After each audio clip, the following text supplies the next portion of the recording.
সবাইকে নমস্কার জানিয়ে বলছি, 2 দশকেরও বেশি সময় ধরে পশ্চিমবঙ্গের রাজনীতির কেন্দ্রবিন্দুতে ছিলেন তিনি। 2011 সাল থেকে মুখ্যমন্ত্রীর আসনে বসে থাকা মমতা ব্যানার্জি যেন ধীরে ধীরে এক পরিচয়ের নাম হয়ে উঠেছিলেন বাংলার ঘরের মেয়ে, মাটির গন্ধে জড়ানো এক রাজনৈতিক মুখ।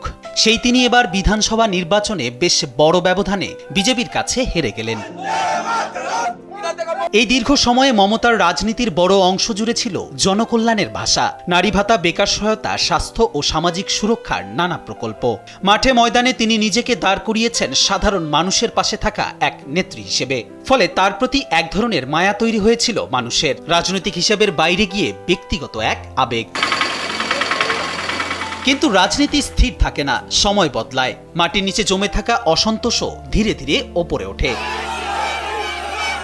ভারতীয় গণমাধ্যমের প্রতিবেদনে দেখা যাচ্ছে বিজেপি একক সংখ্যাগরিষ্ঠতা পাওয়ার পথে রয়েছে।